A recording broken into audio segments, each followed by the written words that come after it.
اللہ اللہ اللہ اللہ۔ ہم جب بھی کسی پریشانی میں مبتلا ہوتے ہیں یا پھر کسی مصیبت میں ہوتے ہیں تو مایوس ہو جاتے ہیں، ہر امید چھوڑ دیتے ہیں۔ ہم اپنے برے وقت میں اتنا گھبرا جاتے ہیں کہ غلط راستہ چن لیتے ہیں اور اتنا ہول جاتے ہیں کہ اللہ پاک کو ناراض کر دیتے ہیں، کیونکہ اللہ پاک نے اپنے ہر بندے سے وعدہ کیا ہے کہ اگر اس کے بندے اس کے بتائے ہوئے صبر اور شکر کے راستے پہ چلیں گے تو وہ اپنے بندوں کا ساتھ کبھی نہیں چھوڑے گا، ان کا ہاتھ ہمیشہ تھام کر رکھے گا۔ بس شرط یہ ہے کہ اس کی رسی کو مضبوطی سے تھامنا ہے، کسی بھی حال میں اس رسی کو نہیں چھوڑنا۔ ہمارے پیارے رب نے ہم سے وعدہ کیا ہے کہ وہ اپنے کسی بھی بندے کو اس کی برداشت سے زیادہ کبھی بھی نہیں آزمائے گا۔ اگر ہم آزمائے نہیں جائیں گے، اپنا امتحان نہیں دیں گے تو پھر اللہ پاک کی قربت کیسے حاصل کر سکیں گے؟ اللہ پاک کی بنائی ہوئی بے حد حسین جنت کا راستہ آزمائش میں صبر اور شکر سے ہو کر ہی تو گزرتا ہے۔ بے شک اللہ پاک نے دنیا کا نظام کچھ اس طرح سے تخلیق کیا ہے کہ ہر مشکل کے ساتھ آسانی موجود ہے۔ ہم بھول جاتے ہیں کہ ہماری ماں ہمارا ہاتھ، ہمارا ساتھ کبھی بھی نہیں چھوڑتی، ہمیں ہمیشہ معاف کر دیتی ہے، چاہے جانے انجانے میں یا جان بوجھ کر ہم اس کا کتنا ہی دل کیوں نہ دکھائیں۔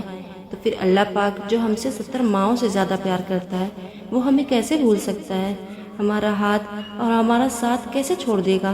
بے شک آسمانوں اور زمینوں کی قسم وہ بے حد مہربان ہے، رحم کرنے والا ہے، ہمارے گناہوں کو بخشنے والا اور ہماری دل سے کی گئی توبہ کو قبول کرنے والا ہے۔ لیکن شرط یہ ہے کہ ہم اسے پکاریں، اسے آواز دیں، وہ ہماری لازمی سنے گا۔ ہم اپنی پریشانی میں اسے یاد کرنا ہے، اگر وہ ہمیں ہماری آزمائشوں میں ڈالتا ہے تو ہمارے لیے ڈھیروں راستے بھی کھول دیتا ہے، اور وہ راستے اسے پکارنے پر ہی نظر آتے ہیں۔ اگر ہم اسے برے وقت میں صبر اور شکر کرتے ہیں، اللہ پاک کو یاد کرتے ہیں، اس کے وعدے یاد رکھتے ہیں، تو یہ بھی اس کا احسان ہے، اس کی رحمت ہے کہ وہ ہمیں بھٹکنے نہیں دیتا۔ جب بھی ہم برے وقت میں ہوتے ہیں، ہمارے حالات ٹھیک نہیں ہوتے تو ہم مایوس ہو جاتے ہیں، امید کھو دیتے ہیں، جبکہ قرآن کریم میں ہر بندے کے لیے پیغام ہے کہ مایوسی کفر ہے،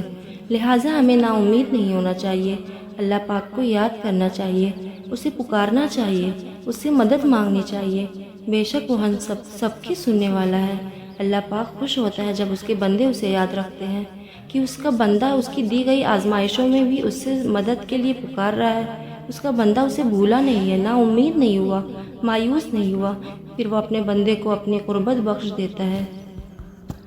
اور پھر اس کا پیارا بندہ ہر آزمائش کو پرسکون طریقے سے گزارتا چلا جاتا ہے، کیونکہ اللہ پاک نے وہ ہاتھ بہت مضبوطی سے پکڑ رکھا ہے،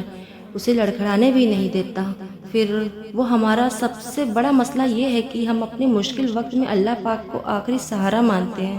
جبکہ اللہ پاک ہمارا واحد سہارا ہے، اور اگر ہم اسے واحد سہارا نہیں مانتے تو ہم ذلیل و رسوا ہو کر رہ جاتے ہیں۔ شرط بس یہ ہے کہ ہمیں اللہ پاک کو اپنا واحد سہارا ماننا ہے، پھر کتنا ہی برا اور مشکل وقت کیوں نہ آ جائے، ہمارا دل ہمیشہ سکون میں رہتا ہے، صبر اور شکر لب پر آتا ہے، ہمیں مایوس اور نا امید نہیں ہونے دیتا، ہم اللہ پاک کے راستے سے نہیں بھٹکتے، کیونکہ ہمیں دنیا سے کوئی امید نہیں ہوتی، ہمارے پاس واحد سہارا اللہ پاک کا ہوتا ہے۔